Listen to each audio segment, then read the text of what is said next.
अस्सलाम वालेकुम दोस्तो, कचहरी पॉडकास्ट जो सभिनी खे सलाम लंडन मां। ऐं अॼु जी एपिसोड शुरू करण पहिरीं आउं हिकिड़ो शेर अर्ज़ु करणु चाहींदुसि।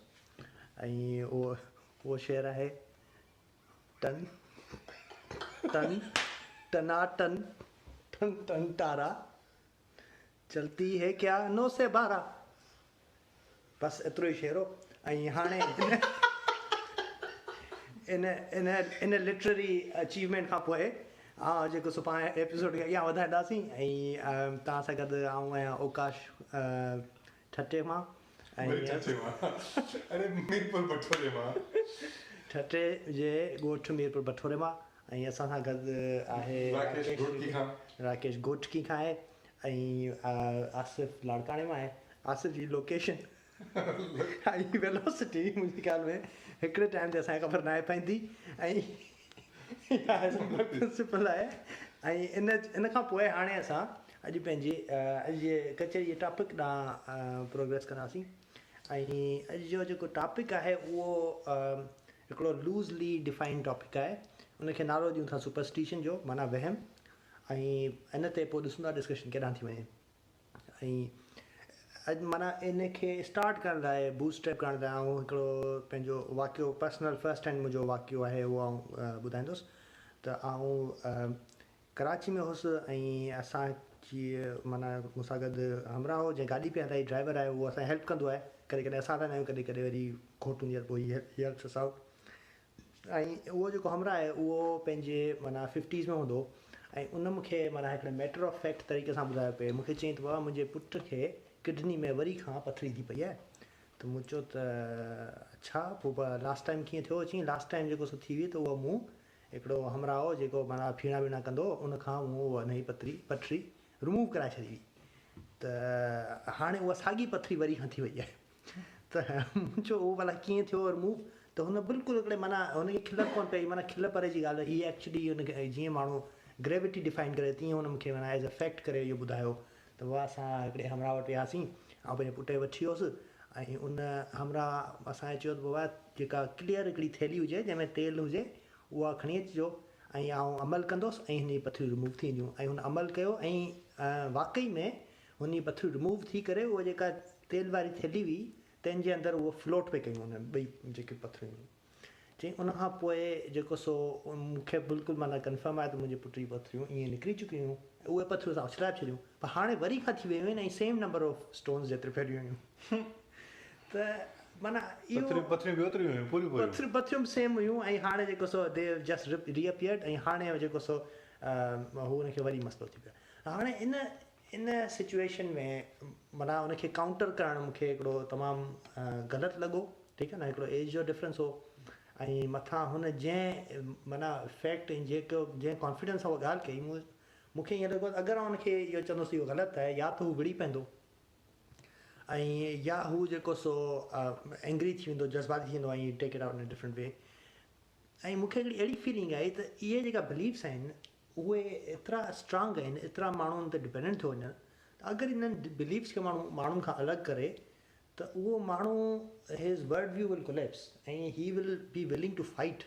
माना उहो विढ़ण ते बि अची वेंदो, हाथापाई ते बि अची वेंदो, बट ही वुडंट एक्सेप्ट त इहे जेका हुनजा सुपरस्टिशन्स आहिनि जंहिंसां हू दुनिया खे सम्झे थो उहे उनजे हथां निकिरी वञनि। त हाणे इन ॻाल्हि खां पाण शुरू था कयूं। ऐं द डिस्कशन इज़ ओपन। तव्हां मां केर बि उन ते माना त कुझु बि एड करे सघे थो। पर if there is anything interesting you want to say. मां असल में आई वुड लव टू मां चवण इहो हूंदो त पाण जी थोरो एम्पथी शो कंदे पहिरियों इहो सम्झण जी कोशिशि कयूं त आख़िर इहो माण्हू छो ईअं पियो सोचे, माना हुनजी छा वजूहात आहिनि, हुनजी बुनियादु छा आहे। मतिलबु हिकिड़ो त सम्झ में अचे थो पियो मथां हुनजी बुनियादु इहा आहे त बाबा माना पाण थोरी देरि अॻ में बि इहा ॻाल्हि कईसीं पई रिकॉर्डिंग शुरू खां अॻ में त इंसानु जेको आहे उहो हमेशह कॉन्स्टेंटली इंटरप्रेट करणु चाहींदो आहे। हुनजे आसपास जेका दुनिया आहे न, सही, उहो चवंदो त बाबा मां जेको आहे सम्झण जी कोशिशि कयां या एक्सप्लेन कंदो त बाबा दुनिया हीअं कमु कंदी आहे, हुनजो हिन सां हीअ तरीक़ेकार आहे, हिन शइ जो हिन सां हीअ तालुक़ु आहे। सही। ऐं पोइ का स्टोरी ठाहींदो। सही। पोइ स्टोरी कॉमन थी वेंदी आम थींदी वेंदी अॻिते हली पोइ को स्ट्रॉन्ग पर्सनैलिटी अची वेंदो उहो चवंदो मां हीअं हाणे चवंदुमि त हीअं थींदो सही पोइ हुन स्टोरीज़ जो एवोल्यूशन थींदो उन मां पोइ ॿियूं ॻाल्हियूं निकिरंदियूं पर अल्टीमेटली छो त पाण सोशल क्रीचर हूं मूंखे लॻंदो आहे जेके जिन शयुनि खे पाण वहम तसवुरु कंदा आहियूं उनजे पोयों जेको बुनियादु आहे उहा इंसाननि जी जेका टेंडेंसी आहे शयुनि खे इंटरप्रेट करण जी उन्हनि जी रियलिटी खे इंटरप्रेट करण जी जेको कोशिशि आहे कॉन्स्टेंटली उहा उनजे पोयों ड्राइव थी करे पई ऑब्वियसली जे तव्हां हुनखे साइंटिफिक फ्रेमवर्क खां न ॾिसंदा हुए त यू आर ऑफ बेस पोइ तव्हां जेके शयूं वहम जंहिंखे पाण तसवुरु था कयूं पिया अॼु जे ज़माने में पर मे बि 1000 साल अॻु में तूं वेंदे त इहे शयूं वहम तसवुरु न कयूं वेंदियूं बिल्कुलु फैक्ट हुयूं इहे फैक्ट हुयूं जीअं अॼु साइंटिफिक डॉगमा आहे बिल्कुलु सही ॻाल्हि आहे ठीकु आहे न It's very good insight that ये thoughts किथां थो अचनि superstition किथां थो अचे पर deep seated desire है इंसान पर सब डॉगमास जेके उहे जेके न नेगेटिव कोन हूंदा आहिनि न के डॉगमा भला बि हूंदा आहिनि जेकॾहिं साइंटिफिक मेथड जो डॉगमा आहे त उहो भलो डॉगमा आहे मां त चवंदुसि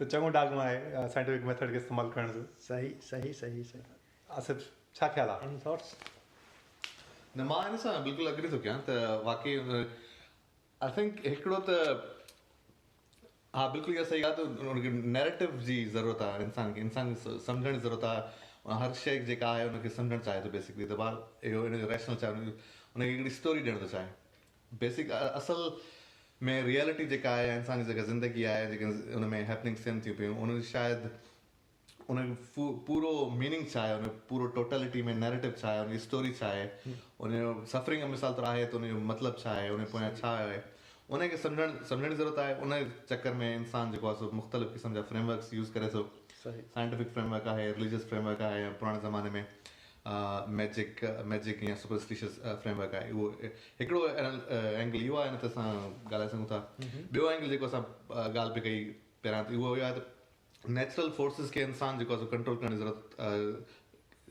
ज़रूरत आहे सर्वाइवल जे लाइ अॻिते वधण जे लाइ बीमारी जीअं तुंहिंजे एग्ज़ाम्पल में हुयो त उनखे कंट्रोल करण लाइ उनखे ओवरकम करण लाइ इंसान मुख़्तलिफ़ क़िस्म जा तरीक़ा अपनाईंदो रहियो आहे हिस्टोरिकली पहिरियां जेको सो मैजिक हूंदो हुयो पोइ रिलीजन आहे मिसाल तौरु दुआ जो असरु आहे या धागे पीअण जो असरु आहे या ॿियूं जेके हिस्टोरिकली रहियूं आहिनि अॼु ताईं आहिनि बंगाली बाबा जो असरु आहे बिल्कुलु त उहो जेको आहे सो ऐं हाणे जेको आहे साइंटिफिक मेथड ॿियो वरी सोशियो इकनॉमिक फैक्टर्स बि आहिनि हिन में त बाबा मेडिकल फैसिलिटीज़ आहिनि या न आहिनि त तव्हां जिते आहियो त उहो उनजे एब्सेंस में तव्हां छा कयो पोइ रस्तो छा आहे तव्हां वटि सही हा दिस इज़ डेफिनेटली माना लॻे थो तव्हां ॿई जेको सो तमामु हिकिड़ी कोहेरेंट ऐं हिकिड़ी साउंड रीज़निंग पिया ॾियो ऐं आई थिंक फोकस पंहिंजो हींअर हेसि ताईं इहो ई आहे त बाबा इन जा रीज़न्स छा आहिनि पोयां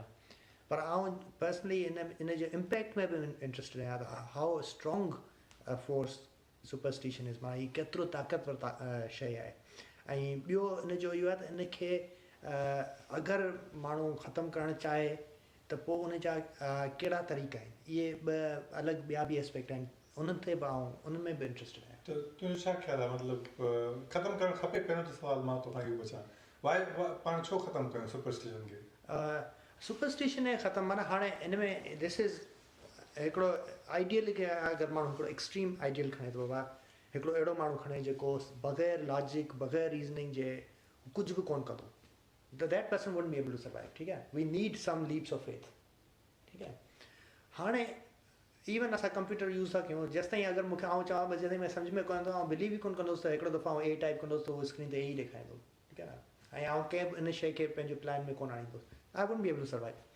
त इहो हिकिड़ो एक्सट्रीम आहे दिस वॉन्ट एग्जिस्ट ठीकु आहे ॿियो एक्सट्रीम आहे त हिकिड़ो माण्हू 24 कलाक वहम में फाथो पियो आहे उहो जीअं तीअं करे वरी हली वेंदो पर that's not ideal either we need to move away from superstition as far as possible, but we need to be in a place where we still have some sort of beliefs. ठीक है?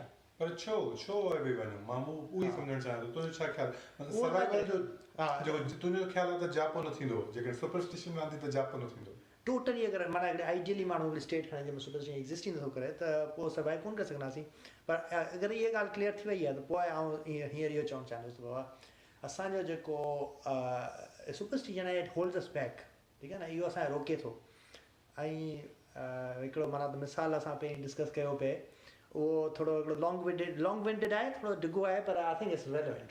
त हिकिड़ो science fiction जी हिकिड़ी story में पढ़ी पई, जंहिंमें माना ॿाहिरि जी हिकिड़ी क़ौम आहे जेका एक्स्ट्रा टेरेस्ट्रियल आहे, हिकिड़े ॿिए प्लेनेट, ॿिए हिकिड़े सयारे ते रहे थी, ऐं सयारो छा ॿिए हिकिड़े सिस्टम में थी रहे, ॿिए हिकिड़े सोलर सिस्टम में थी रहे, पर उन्हनि वटि हालात तमामु ख़राबु आहिनि. उहे इंसान खां तमामु एडवांस्ड आहिनि, ऐं उहे हाणे अखि ॿधियो वेठा आहिनि अर्थ ते, जेका जिते हर शइ स्टेबल आहे, हिकिड़ी माना त सुठो क्लाइमेट आहे, ऐं उते ई हाणे रहण था चाहिनि. त हाणे उनखे इहो आहे त बाबा असां इंसाननि खे काउंटर कंदासीं, ऐं पर उहो इंसान खे जॾहिं स्टडी कनि था त ॾिसंदा बाबा इंसान माना जेको स्टोन एज मां एग्रीकल्चर एज में वञण में उनखे 100,000 ऑफ ईयर्स लॻा, पर एग्रीकल्चरल एज मां इंडस्ट्रियल एज में अचण में उनखे रुॻो 100 ऑफ ईयर्स लॻा, ऐं पोइ इंडस्ट्रियल खां वरी एटॉमिक एज अचण में उनखे रुॻो 200 ईयर्स लॻा, ऐं एटॉमिक एज खां इंफॉर्मेशन एज में अचण में उनखे रुॻो माना त 20-30-40 साल लॻा बसि. त हिननि जी जेका रेट ऑफ प्रोग्रेस आहे उहा इलाही तेज़ आहे. ऐं हाणे इहे जेके एलियंस आहिनि उहे पाण में था ॻाल्हाइनि, उहे चवनि था बाबा असां हिननि खां त इलाही एडवांस्ड आहियूं, पर हिननि जी जेको रेट ऑफ प्रोग्रेस आहे उहा इलाही तेज़ आहे, ऐं पाण खे 400 साल लॻंदा जेतिरो पाण परे आहियूं अर्थ खां, अर्थ ताईं पुॼण में. जेसीं पाण पुॼंदासीं तेसीं इंसान असां खां अॻियां निकिरी चुका हूंदा. So what should be do, उनखे कीअं असां रोकियूं? त उहे जेको पंहिंजी कटिंग एज टेक्नोलॉजी यूज़ कंदा आहिनि, जेका हींअर माना पाण हिकिड़ो लीप ऑफ फेथ आहे, पर उहो माना त उन फिक्शन जी स्टोरी में उहो जेको एलियन रेस आहे उहा प्रोटोन में हिकिड़ो प्रोटोन खे अनफोल्ड कंदी आहे, पोइ हुन में पंहिंजी आर्टिफिशियल इंटेलिजेंस विझंदी आहे, पोइ हुनखे वरी फोल्ड कंदी आहे, प्रोटोन वरी जेको इनविजिबल प्रोटोन थी वेंदो आहे, ऐं अहिड़ा हू 2 प्रोटोन्स क्रिएट कंदा आहिनि, ऐं उनखे शूट कंदा आहिनि अर्थ जी तरफ़, ऐं उनखे प्रोग्राम ईअं कंदा आहिनि त बाबा हीअ अर्थ जी तरफ़ वेंदा, ऐं जेका फंडामेंटल रिसर्च थिए पई, माना फंडामेंटल नेचर ते, जेका फंडामेंटल नेचर ऑफ अर्थ ऐं ऑफ फिज़िक्स, हुन ते का रिसर्च थिए पई, जंहिंजो कोर आहे पार्टिकल एक्सेलरेशन, उन्हनि जे रिज़ल्ट्स खे ई वञी मैसअप करा. ऐं माना त फंडामेंटल नेचर ऑफ मैटर जेका आहे उहो इंसान न सम्झी सघे, हाणे जेतिरी नहीं सम्झ आहे उनखां वधीक नहीं सम्झ नथी सघे. हाणे त उहे जॾहिं प्रोटोन अर्थ ते पुॼंदा आहिनि त they start doing their work, but उन मां इहो साइड इफेक्ट इहो थींदो आहे त हिते अर्थ जा जेके साइंटिस्ट आहिनि उहे समहाउ दे फिगर आउट त बाबा अहिड़ा प्रोटोन्स आहिनि बि सही, जेके असांजे रिज़ल्ट्स खे रेंडमाइज़ पिया कनि, माना असांखे को बि कंसिस्टेंट रस्तो अॻियां ॾिसण में नथो अचे. त उहे जेके साइंटिस्ट आहिनि उहे काफ़ी त पंहिंजूं ख़ुदकशियूं पिया कंदा आहिनि, ऐं because they lose purpose in life. हाणे आउं पंहिंजो जेको मेन पॉइंट आहे उहो थो ॿुधायां, उहो इहो आहे त उहे प्रोटोन्स थी सघे थो एग्ज़िस्ट कनि बि नथा,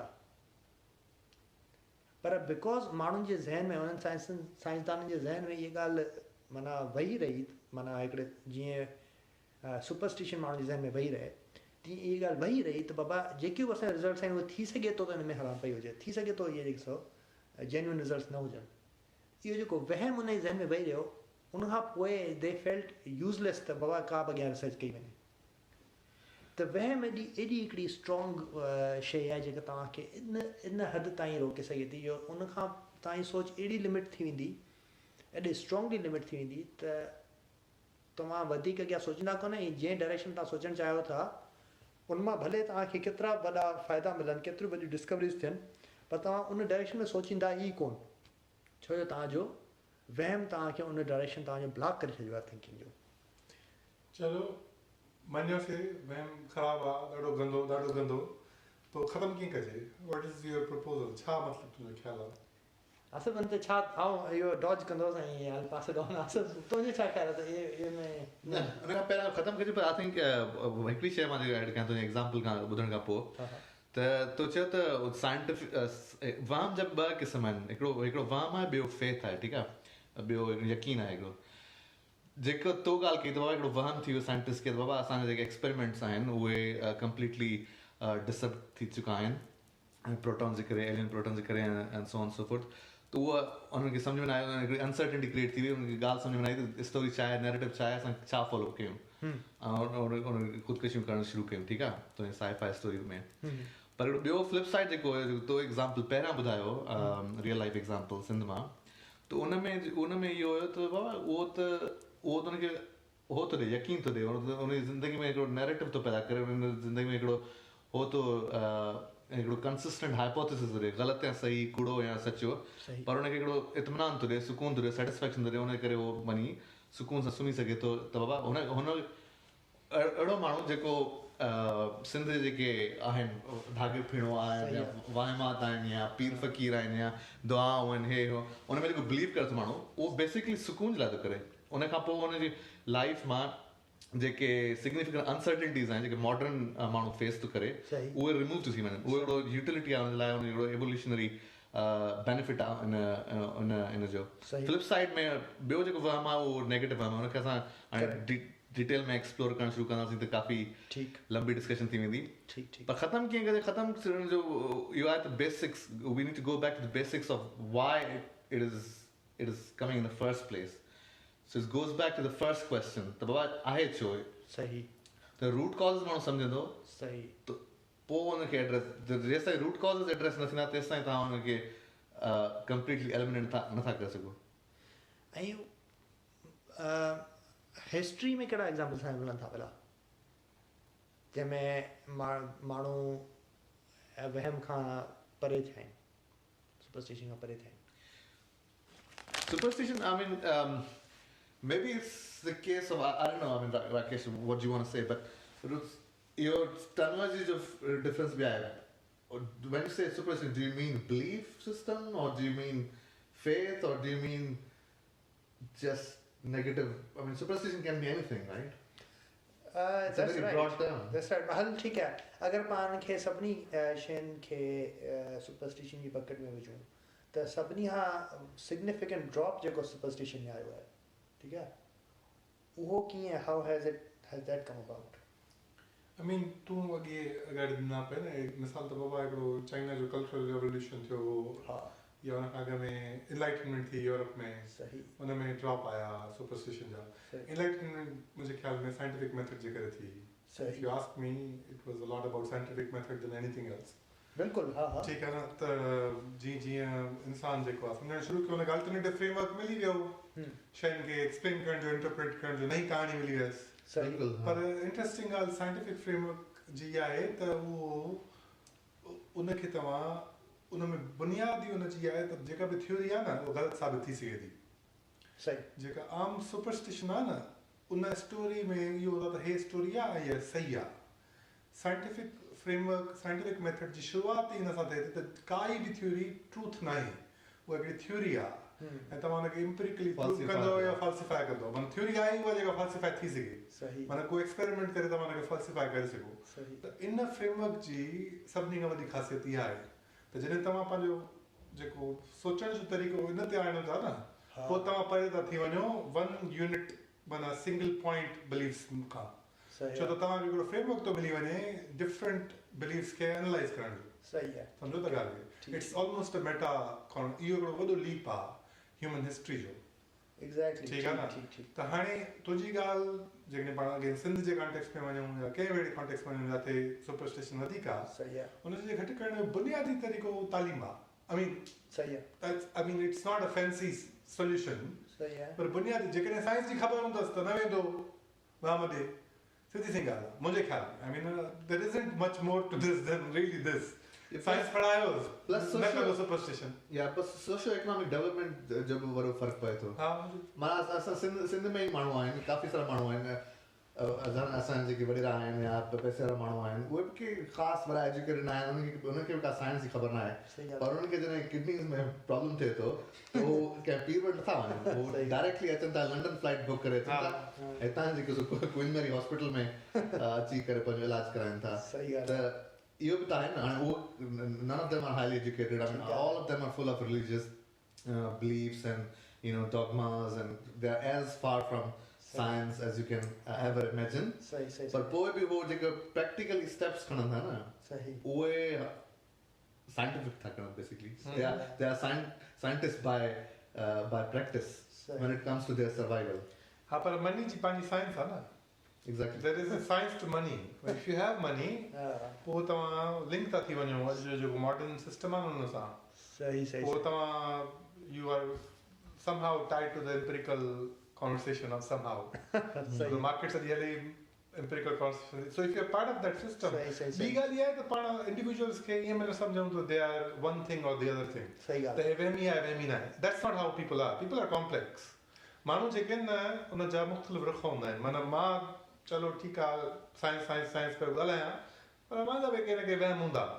ठीकु आहे न तुंहिंजा बि हूंदा माना कॾहिं ख़बर हूंदी आहे मुंहिंजा कहिड़ा वहम आहिनि कॾहिं ख़बर न बि हूंदी आहे. सही ॻाल्हि तूं अहिड़ी शइ हूंदी न असां नंढे लाइ एक्वायर करे छॾींदाऊं पर असांजे सबकॉन्शियस में हमेशह रहंदियूं आहिनि पर असां हुनखे एग्ज़ामिन न करे सघंदा आहियूं न उहा शइ काॾो ॿाहिरि बि ईंदी आहे पर हूंदी आहे असांजे जेको आहे न सबकॉन्शियस में. असल में इहो आहे त को माण्हू बिलीफ माण्हू फंडामेंटली पाण करे बिलीव कुझु न कंदो आहे. हमेशह इंसान जेको आहे सोशल एनिमल आहे समाजी जानवर आहे हिकिड़ो. उहो बिलीफ बि ॿिए जे थ्रू कंदो आहे ईमान ॿिए जे थ्रू कंदो आहे ऐं हुनजो डिज़ायर बि ॿिए थ्रू कंदा आहिनि. Very good point. Very good point. The desire is the desire of the other and belief is also the belief of the other. So इहो हिकिड़ो फंडामेंटल साइकोलॉजिकल कॉन्सेप्ट आहे. त बाबा तव्हां जेको तव्हां डिज़ायर उहा शइ कंदा आहियो जेको ॿियो तव्हांजो दोस्त जेका शइ डिज़ायर कंदो हुजे या ऐं तव्हां बिलीव उन शइ में कंदा आहियो. सही ॻाल्हि आहे. त माना अगरि सोसाइटी में असां इन ॻाल्हि खे अॻियां खणूं ठीकु आहे त इहो हिकिड़ो सोशल माना कॉन्सेप्ट आहे ठीकु आहे त सुपरस्टिशन बि हिकिड़ो सोशल कॉन्सेप्ट आहे. In large part. I won't say entirely, but in large part it is. ठीकु आहे. हाणे अगरि असां एज़ अ नेशन चवंदव असांखे we have need to move away from superstition ठीकु आहे. असांजा हाणे जीअं हीअ अमराओ जेको माना किडनी स्टोन्स जादू जे ज़रिए हुन माना सॉल्व कयो इहो मसइलो त अहिड़ा इलाही आहिनि ठीकु आहे न.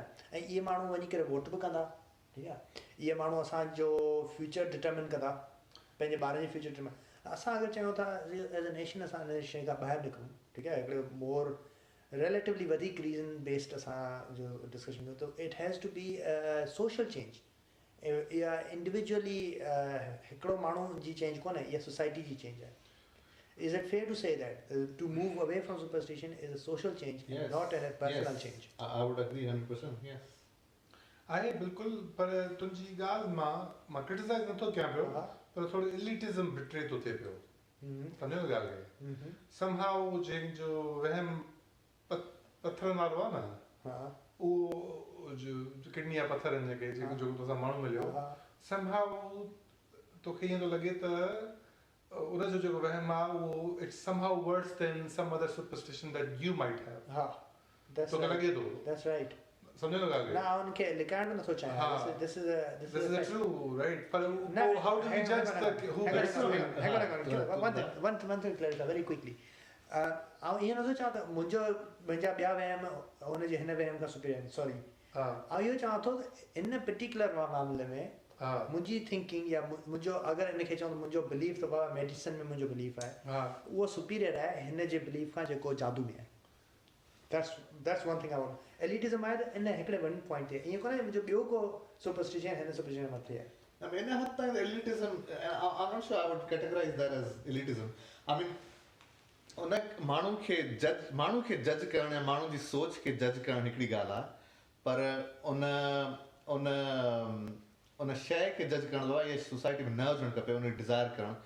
I wouldn't necessarily class that as elitism. I would class it as that's how the whole progress has been all about. But असांखे न this goes back to democracy almost, like jamhuriyat जी बि ॻाल्हि आहे. इहो हाणे बिल्कुलु हॉट टॉपिक लॻो पिया.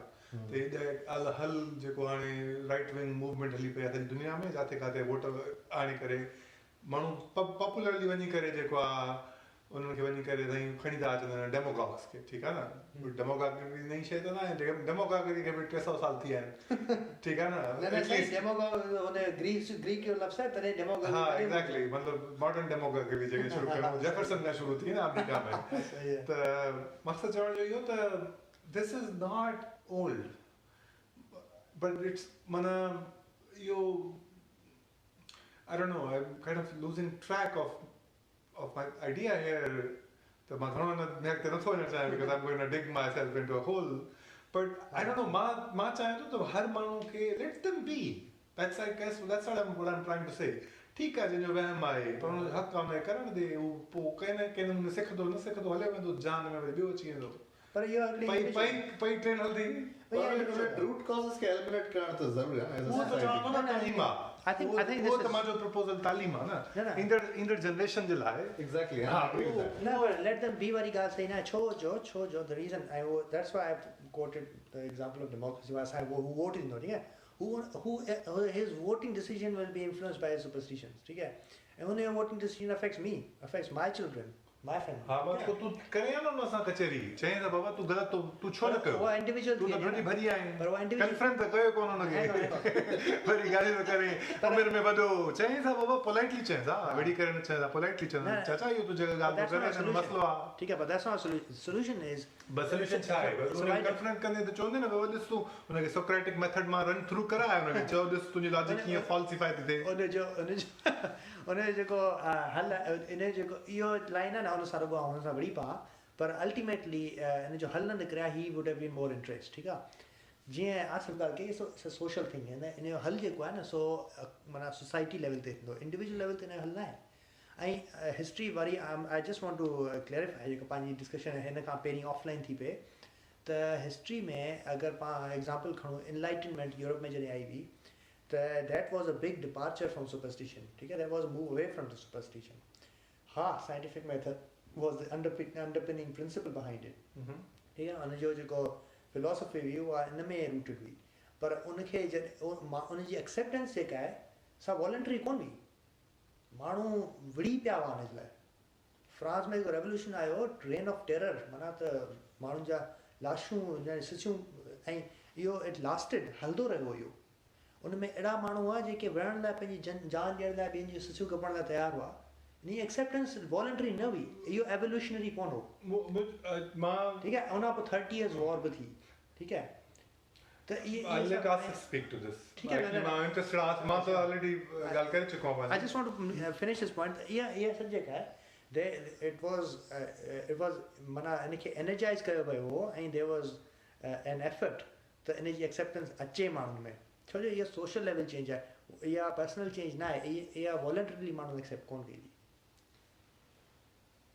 न आई थिंक इहो हिकिड़ो तरीक़ो आहे इहो हिकिड़ो डेफिनेट स्कूल ऑफ थॉट आहे बिल्कुलु जेके specially the third world countries में आहिनि उनमें जेके रैपिड चेंज आणणी आहे हिन स्केल ते जीअं रशियन रिवोल्यूशन में आई ऐं कल्चरल रिवोल्यूशन जे चाइना में उनमें आई त उनमें वाकई इहो ई मेथड हुयो लेनिन जो जेको मेथड आहे लेनिनिस्ट मेथड आहे उहो इहो ई मेथड आहे बाबा तव्हां फर्स्ट हिकिड़ो कैडर ठाहियो माण्हू जो हाली एजुकेटेड माण्हू हाई एलिटिस्ट इहो डेमोक्रेटिक न आहे लेनिनिस्ट जेको मेथड आहे उहो कैडर जेको आहे उहो वञी जेको सो इन्फिल्ट्रेट करे माण्हुनि में माण्हुनि खे पोइ एजुकेट करे ग्रास रूट लेवल ते ऐं उन खां पोइ हिकिड़ो मुनज़म तरीक़े सां हिकिड़ो पाथ टू पावर जेको सो मैप आउट करे स्ट्रेटजी ठाहे ऐं पावर वठी करे हिकिड़ी डिक्टेटरशिप इम्प्लीमेंट करे बेसिकली इम्पोज करे डेमोक्रेसी खे रिमूव करे ऐं उन डिक्टेटरशिप जे थ्रू टॉप डाउन जे तो चयो पिए सोसाइटी खे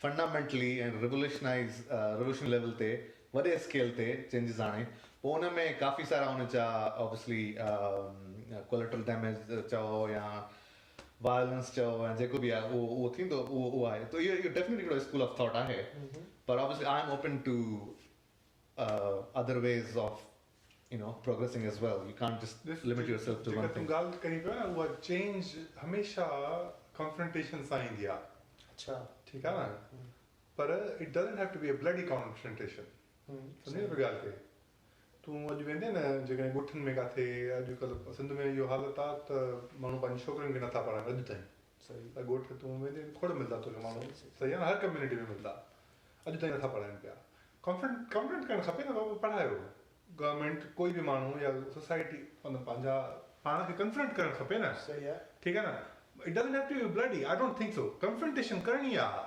कन्फ्रंटेशन खां मां छा आयो नथो कयां लेट देम बी न मतिलबु इहो न आहे त let them run free for all उहो ॻाल्हि न आहे पर इट्स लाइक पाण खे बुनियादी तौर ते मुंहिंजो ख़्यालु आहे त we should respect people's opinions even though you completely believe that wrong पर माण्हू जी जेका आहे न तव्हां हुनजी हिकिड़ी वे ऑफ लिविंग खे completely you can't just ask them to change everything about their entire all the stories that they grew up with you can't just say okay हाणे तूं ही सोच it's a hard choice ठीक है ना हिकड़े पासे हुआ है हिकड़े पासे हुआ है ठीक है हिकड़े पासे तव्हां चओ था बात पंहिंजी लाइफस्टाइल चेंज कर ॿिए पासे तव्हां चओ था प्लीज डोंट माना तव्हां अपील था कयो हुन जे डिसीजन्स तव्हांखे ई असरअंदाज़ था थियनि हुन जा ई ॿार जेको सो डिसअपॉइंटमेंट मां जेको सो कुझु उन्हनि जी कहिड़ी पालना हूंदी उहे कीअं हूंदा ठीकु आहे पोइ उनजे बाद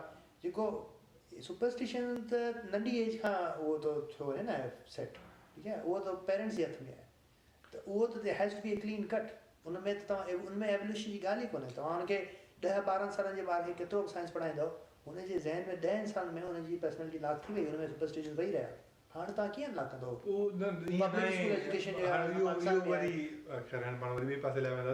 तुंहिंजो जेको व्यू ऑफ ह्यूमन नेचर आहे जेको तुंहिंजो व्यू ऑफ ह्यूमन नेचर आहे उन में मे बी तूं बिलीव थो करें त फंडामेंटली पीपल डोंट चेंज न हिन टाइप जी जेका शइ आहे न उन में क्लीन कट खपे बिटवीन जनरेशन्स क्लीन कट खपे चलो I think we have a disagreement basically I think मां मोर एवोल्यूशनरी ऐं कंफ्रंटेशन बट विद पोलाइट या ॿिए कहिड़े नमूननि जे हुन में तूं थोरो चए थो त there should be hammer dropped somehow. I think that's kind of where we are differing in opinion. I think, yeah. I think बिल्कुलु ईअं ई इट्स करेक्ट कैरेक्टराइज़ेशन ऐं हींअर मुंहिंजे ख़्याल में पाण हिन एपिसोड एंड कयूं ऐं पोइ पोटेंशियली ॿी एपिसोड में कंटिन्यू करियूं ठीकु आहे बिल्कुलु ओके ख़ुदा हाफ़िज़